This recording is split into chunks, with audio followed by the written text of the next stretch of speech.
Hi hello' নমস্কাৰ maths my life YouTube চেনেললৈ আপোনালোকক সকলোকে স্বাগতম জনাইছোঁ।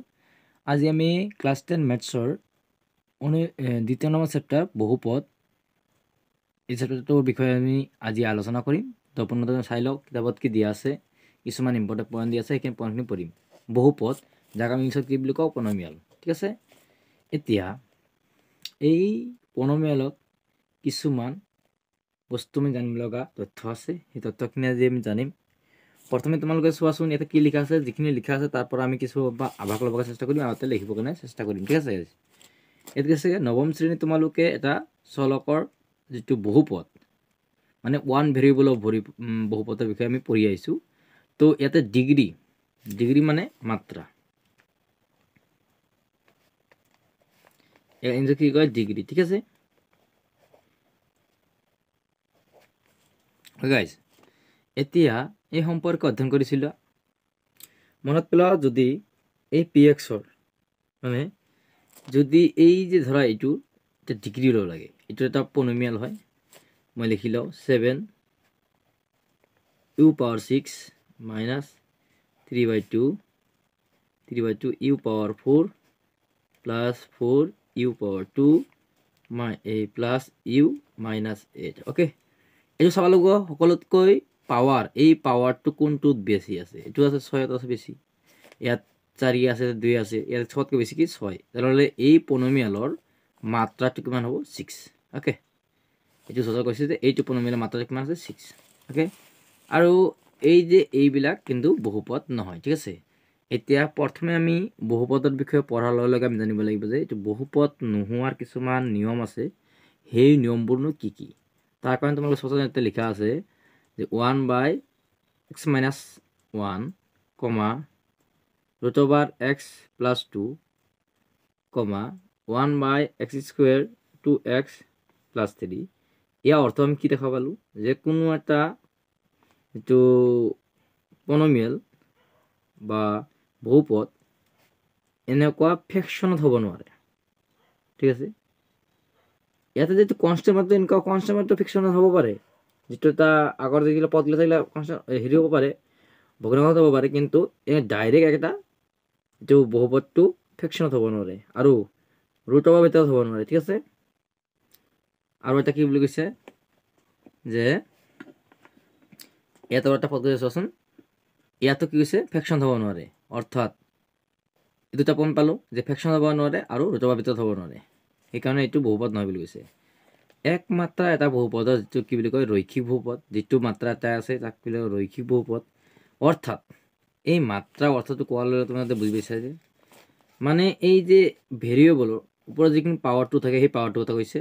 তো এই পাৱাৰটো কি সদায় কিমান হৈ থাকিব লাগিব 1, মানে 1তকৈ বেছি হ'লে এইটো আকৌ নহ'ব। অ'কে গাইজ, এতিয়া চোৱা ইয়াতে যিটো এটা মাত্ৰ বহুপদ মানে ৰৈখিক বহুপদ বুলি যে কৈছে, এই অৰ্থ হ'ল যিবিলাক ভেৰিয়েবল আছে ভেৰিয়েবলৰ ওপৰত পাৱাৰ থাকিব নোৱাৰে। যেনেকৈ ইয়াতে এক্সৰ ওপৰত কোনো পাৱাৰ নাই, ইয়াতো এক্সৰ ওপৰত কোনো পাৱাৰ নাই, এই ৱাইৰ ওপৰত কোনো পাৱাৰ নাই, এইভাৱে জেডৰ ওপৰত কোনো পাৱাৰ নাই, মানে এই যে ইউ দিছে ইয়াৰ ওপৰত কোনো পাৱাৰ নাই, মানে ওপৰত কোনো পাৱাৰটো বা মাত্ৰাটো থাকিব নোৱাৰে। ঠিক আছে, ডিগ্ৰীটো থাকিব নোৱাৰে। তো অৰ্থাৎ এইটো ৰৈখিক আৰু দ্বিঘাত। আচ্ছা, আকৌ এইটো যে ৰৈখিক যে ক'লোঁ, ৰৈখিকটো আকৌ এইটো যিটো আছে 2x + 5 - x²। চোৱাচোন এক্সৰ ওপৰত একে আছে, স্কুৱেৰ আছে, অৰ্থাৎ কি পাৱাৰটো দিয়া আছে যিটো একতকৈ বেছি। তো গতিকে এইটো এটা ৰৈখিক বহুপদ হ'ব নোৱাৰে। এইটো পাৱাৰটো 3 দি আছে, অৰ্থাৎ এইটো এটা ৰৈখিক বহুপদ হ'ব নোৱাৰে। ঠিক আছে, দুই মাত্ৰা বহুপদ এটা দ্বিঘাত বহুপদ বোলা হয়। এতিয়া দুই মাত্ৰা, দুটা যদি মাত্ৰা থাকে তাক আমি দ্বিঘাত বহুপদ বুলি ক'ব পাৰিম। অৰ্থাৎ এতিয়া এই বাস্তৱ সংখ্যাৰ হহক, এই যে আগত যে সংখ্যাবিলাক থাকে এইবিলাক কি বুলি কয় হহক। ঠিক আছে, মই তোমাক ইয়াতে দেখাই দিছোঁ। ধৰা এনেকৈ লেখা আছে 2x² + 5। তো এই যে আগত যে 2 আছে মানে 2, এইটো কি বুলি ক'ব হহক, কি বুলি কয় হহক। অ'কে গাইজ, আৰু কি কৈছে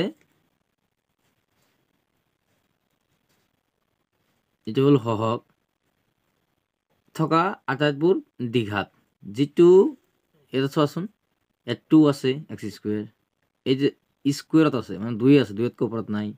তো এইটো সমীকৰণত চোৱা, এইটো 2ৰ ওপৰত আছে, 2ৰ ওপৰত নাই, আৰু এই 2 আছে 2 এৰ ওপৰত আৰু নাই ইয়াতে 2 আছে 2 এৰ ওপৰত এইটো সমীকৰণ আৰু নাই এইটো √5 v স্কয়াৰ মানে স্কয়াৰ আছে আৰু ইফালে আৰু কোনো বেলেগ হেৰি ভেৰিয়েবলৰ ওপৰত কোনো 2তকৈ ওপৰত নাই অৰ্থাৎ এইবিলাক হ'ল দ্বিঘাত মানে দুটা ঘাত থকা ঠিক আছে আৰু বিশেষকৈ কি মানে যদি ঘাতখিনি যদি বেছি হৈ যায় ঠিক আছে তিনি ঘাত হৈ যায় মানে ত্ৰিঘাত বুলি ক'ব লাগিব ঠিক আছে সেই মাত্ৰে এই ইয়াতে চোৱা এইটো হৈছে তিনি মাত্ৰিক যেটো এইটো চোৱাচোন x পাৱাৰ কিমান x পাৱাৰ গুলো কি দি আছে ত্ৰিমাত্ৰিকৰ কাৰণে x পাৱাৰ কিউবত দি আছে এইটো কিউবত আছে এইটো চোৱাচোন এইটো কিউবত আছে এইটো কিউবত আছে অৰ্থাৎ এইটো হ'ল ত্ৰিমাত্ৰিক ঠিক আছে এতিয়া আমি এই যে তিনটা পড়লো ৰৈখিক দ্বিমাত্ৰিক আৰ ত্ৰিমাত্ৰিক এৰ বিষয়ে আপনাৰ মই লিখিবলৈ বুজাবৰ কাৰণে তোমাক চেষ্টা কৰিম এটা আমি পঢ়াই পেলাই বুজালো ঠিক আছে গাইস তে মই লিখি দেখাই আছো এতিয়া চাচোন লিখি লৈছো যে বহুপদ আচ্ছা বহুপদটো কি এইটো আমি বহুপদ লিখিছো যেটো বহুপদটো মই এটা অলৰেডি দেখাইছো যে এতে বহুপদটো লিখিছো যে 2x³ + 6x² + 24 তো এইটো মই আকৌ এটা লিখিছো যে 2x³ + 6x² + 24 এই বহুপদটো লিখিছো ইয়াতে এই যে প্ৰথম যেটো যিকোনো চলকৰ এই চলকৰ যেটো এইটো আছে এইটো চলকৰ যেটো এইটো আছে এইবিলাক কি বুলি কোৱা হয় সহগ বুলি কোৱা হয় কি বুলি কোৱা হয় সহগ আৰু যিবিলাক এৰ পৰা জেডলৈকে যিকোনো এটা এলফাবেট ইউজ কৰা আছে যেটো এতে x ইউজ কৰিছে এতে এটা x ইউজ কৰিছে এইবিলাকক কি বুলি কোৱা হয় চলক আৰু এনেকুৱাও এটা দ্বিঘাত সমীকৰণ এনেকুৱা এটা হেৰি পাবা পদ পাবা যি পদটোত কোনো চলক নাই যেনেকুৱা এইটো এটা কোনো চলক নাই তো গতি এইটো কি বুলি কয় ধ্ৰুৱক পদ আচ্ছা আৰু এই যে ওপৰত 3 আছে 2 আছে এইবিলাক কি হয় এটা মাত্ৰা ঠিক আছে তো এইটো কি বুলি কোৱা হয় বহুপদ তো এইটো এটা বহুপদ তোমালোকৰ एग्जांपलটো তোমালোকে বুজিছা থাকে এতিয়া আমি এই যে বহুপদটো এইটা যে বহুপদ হল এতিয়া বহুপদ নোহোৱা কেইটা কৈছিলো অৰ্থাৎ এনেকুৱা যদি কোনো এটা সংখ্যা যদি ভগ্নাংশ দিয়া থাকে হেতু নহব যদি কোনো এটা সংখ্যা যদি স্কয়াৰত থাকে হেতু সংখ্যা নহব এলা বহুপদ নহব বা কোনো এটা যদি এনেকে x² + 2x + 3 এনেকুৱা যদি ভগ্নাংশ দিয়া আছে তেতিয়াহলে হলো এটা এবিলা কি নহয় বহুপদ নহয় ঠিক আছে গাইস এতিয়া আশা কৰিছো তোমালোকে বুজিছা বুলি এতিয়া আমি লিখিলাম যে ৰৈখিক দ্বিঘাত আৰু ত্ৰিঘাত এই বহুপদ কাক বোলে সো আমি কেইটামান ৰৈখিক বহুপদৰ উদাহৰণ লিখিছো যে ৰৈখিক বহুপদ হল এক মাত্ৰা বহুপদক ৰৈখিক বহুপদ বোলে ঠিক আছে গাইস এতে এক মাত্ৰা এটা সাথে কোনো মাত্ৰা নাই মানে কি এক আছে ইয়াতে কোনো মাত্ৰা নাই মানে কি এক আছে ইয়াতে কোনো মাত্ৰা নাই মানে কি এক আছে ইয়াতে কোনো মাত্ৰা নাই মানে কি এক আছে মানে এটো কি হলো এক মাত্ৰা বহুপদ ঠিক আছে ইয়াতে কোনো মাত্ৰা 2 বা 3 নাই ঠিক আছে মাত্ৰা যেবিলাক বহুপদৰ এক থাকে হেতু কয় এক মাত্ৰা বহুপদ আৰু হেতুকে কয় ৰৈখিক বহুপদ ওকে গাইস এতিয়া আমি দ্বিঘাত বহুপদৰ বিষয়ে পঢ়িম সচিন্তা দ্বিঘাত যে বহুপদৰ ডেফিনিশন লিখিছো যে দুই মাত্ৰা বহুপদক দ্বিঘাত বহুপদ বোলে এই যে মাত্ৰাবিলাক চোৱাচোন এই যে আমি যে বহুপদবিলাক দেখা পাই আছো যে 2x² + 3x - 2/3 এই যে বহুপদটোৰ যেটো মাত্ৰাটো সকলোতকৈ ডাঙৰ কিমান 2 তো দুটা আছে না দি হৈ গল এটো হল দ্বিমাত্ৰাক ঠিক আছে এইটো বহুপদৰ এই মাত্ৰাটো 2 পাইছো এইটো বহুপদৰ সকলোতকৈ ডাঙৰ মাত্ৰাটো কিমান 2 তো এইবিলাক হল যেটো দ্বিঘাত বহুপদ ঠিক আছে অৰ্থাৎ মাত্ৰাটো হল 2 এটা ত্ৰিঘাত যিকিলা বহুপদ হ'ব তাৰ মাত্ৰা হ'ব 3 তাৰ ডেফিনিশন আমি লিখি লও এতিয়া ছয়টা আমি লিখি দিছো ত্ৰিঘাত বহুপদ তিনিটা মাত্ৰা এটা বহুপদক ত্ৰিঘাত বহুপদ বোলে 2x³ যেটো আমাৰ এই যে মাত্ৰাটো চাই বেলেগ যে বহুপদৰ মাত্ৰাটো কিমান 3 দি আছে এটো বহুপদৰ মাত্ৰা কিমান 3 এটো বহুপদৰ মাত্ৰা কিমান 3 ঠিক আছে তো মাত্ৰা যেতিয়া 3 পাম তেতিয়া আমি গম পাম যে এটা ত্ৰিঘাত বহুপদ হয় ঠিক আছে তো গম পালে এটা দ্বিঘাত ত্ৰিঘাত আৰু ৰৈখিক বহুপদৰ মাজৰ পাৰ্থক্য এতিয়া আমি এইখিনি মান লৈ ফালে এতিয়া আমি যেটো অনুশীলন আছে এই অনুশীলনলৈ যাম চাওক কি কোৱেশ্চন দিয়া আছে এতিয়া চোৱা যে ক্ষেত্ৰ তিনটা দিয়া আছে যেটো আমাৰ বহুপদৰ সহায়ত যেটো আমি যদি জ্যামিতিক ভাৱে যদি লেখত যদি অঙ্কন কৰো লেখখিনি তেনেহলে আমি সেই গ্ৰাফ পেপাৰত যিখিনি লেখখিনি অঙ্কন কৰিম তাৰ পৰা আমি কিছুমান জিৰো পাম সেই জিৰোখিনি সকলোতকৈ কেনেকৈ ওলাই কেনেকৈ কি জিৰ' হিচাপ কৰে এইটো আমি জাষ্ট তোমালোকক বুজাই দিম। য'ত ধৰা এইটো আছে দিয়া আছে যদি y ডেছ, এইটো হ'ল x ডেছ। তো ইয়াতে ইয়াৰ পৰা এই যে গ্ৰাফটো বনাইছে, ঠিক আছে, এই গ্ৰাফটোত ইয়াতে x অক্ষত যিটো এইটো x অক্ষত, এই x অক্ষত কিমানটা বিন্দু কাটিছে? এটা বিন্দু আৰু এটা বিন্দু, অৰ্থাৎ কেইটা বিন্দু কাটিছে? দুটা বিন্দু। অ'কে, আৰু এইটোত ইয়াৰ পৰা যে গ্ৰাফটো বনাইছে এইটো এই যে x অক্ষটোত কেইটা স্থানত কাটিছে? দুটা স্থানত। ইয়াতে এটা কাটিছে আৰু ইয়াতে এটা কাটিছে। তো গতিকে ইয়াতে দেখা পালো যে আমাৰ লেগটোত যিটো x অক্ষত এই দুটা চিত্ৰই দুটা স্থানত কাটিছে, যিটো এটা a আৰু a ডেছ, আৰু ইয়াতে কৈছে a আৰু a ডেছ। এইটোৱে চোৱা ইয়াতে লিখা আছে যে ইয়াতে লেগটোৱে x অক্ষত a আৰু a ডেছ এই দুটা স্পষ্ট বিন্দুত কাটিছে। তো কাটিছে এই ক্ষেত্ৰত a আৰু a ডেছৰ x স্থানাংকত যিটো a x² + bx + c দ্বিঘাত বহুপদটোৰ শূন্য কেইটা পালো? দুটা। অ'কে, এই গম পালা? আটাইতকৈ বেছি শূন্য কেইটা হ'ব পাৰে? দুটা হ'ব পাৰে। তাৰপিছত মানে দ্বিঘাত সমীকৰণৰ ক্ষেত্ৰত দেই, আকৌ চোৱাচোন এইটো কোৱেশ্যনটো কি হৈছে? মাত্ৰ এই গ্ৰাফটো যাই ফালে লেগটোৱে এই x অক্ষত মাত্ৰ এটা বিন্দু কাটিছে, ইয়াতো x অক্ষত মাত্ৰ এটা বিন্দুত কাটিছে। তো কাটাৰ পিছত আমি চাব লাগিব যিমানকেইটা বিন্দু কাটিব ইমানকেইটা শূন্য হ'ব। তো অৰ্থাৎ ইয়াত এটা শূন্য, এটা শূন্য। ইয়াত কি লিখা আছে? ইয়াত লেগটোৱে x অক্ষত সঠিক এটা বিন্দুত কাটে, অৰ্থাৎ দুটা লগ লগা বিন্দু। গতিকে ক্ষেত্ৰত a আৰু a ডেছ বিন্দু দুটাই হৈছে লগ লগা, মানে এইটোৰ এটা দুটাই মানে কি আছে? এটাই বিন্দু আছে। অ'কে গাইজ, এতিয়া এইটো কি বুলি ক'ব? একমাত্ৰ শূন্য থকা এটা বহুপদ। তাৰ পৰা আঁৰি লৈ আমি এনেকৈ বনালে, গ্ৰাফখিনি বনালে আমি ইয়াতে এটাই শূন্য পাম। নেক্সট ইয়াতে কৈছে, এইটো বুজি লোৱা, ইয়াতে কি কৰিছে? ক্ষেত্ৰ 3ত এই ক্ষেত্ৰ 1ত পালো যে দুটা যদি দ্বিঘাত সমীকৰণৰ যদি সূত্ৰ থাকে, তেনেহ'লে সেই দ্বিঘাত সমীকৰণৰ সহায়ত আটাইতকৈ বেছি শূন্য কেইটা পাব পাৰোঁ? দুটা। আৰু এনেকুৱা হ'ব পাৰে কোনো এটাত এটা পাব পাৰা। আৰু চাওচোন ইয়াত কি হৈছে যে ইয়াত দেখোন যে এতিয়া x অক্ষ কাটাই নাই, কিমান ওপৰতে গুচিছে। x অক্ষ ইয়াত থাকি গ'ল, ইয়ালৈ কাটিছে। এইটো ইয়াতে কাটি দিছে, কিন্তু x অক্ষ ইয়াত থাকি গ'ল, x অক্ষ টাচে কৰা নাই, অৰ্থাৎ ইয়াতে জিৰোৱে নাই। তো এই ক্ষেত্ৰত এইটো পালোঁ যে ইয়াত লেগটোৱে হ'ল সম্পূৰ্ণভাৱে x অক্ষৰ ওপৰৰ পিনে নাইবা সম্পূৰ্ণভাৱে x অক্ষৰ তলৰ পিনে থাকিব। সেই অক্ষত চাচোন, এক হ'লে ওপৰত থাকিব, এক হ'লে তলত থাকিব। এই ক্ষেত্ৰত আমাৰ কি হ'ব? শূন্যই নহ'ব, মানে এই লেগটোৱে কি হ'ব?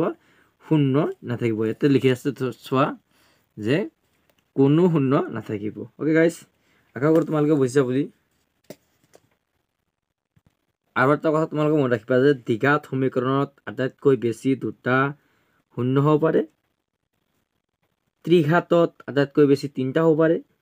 সেইবাবে যিমানকেইটা ঘাত থাকিব ইমানকেইটা শূন্য হ'ব পাৰে, তাতকৈ বেছি কেতিয়াও হ'ব নোৱাৰে।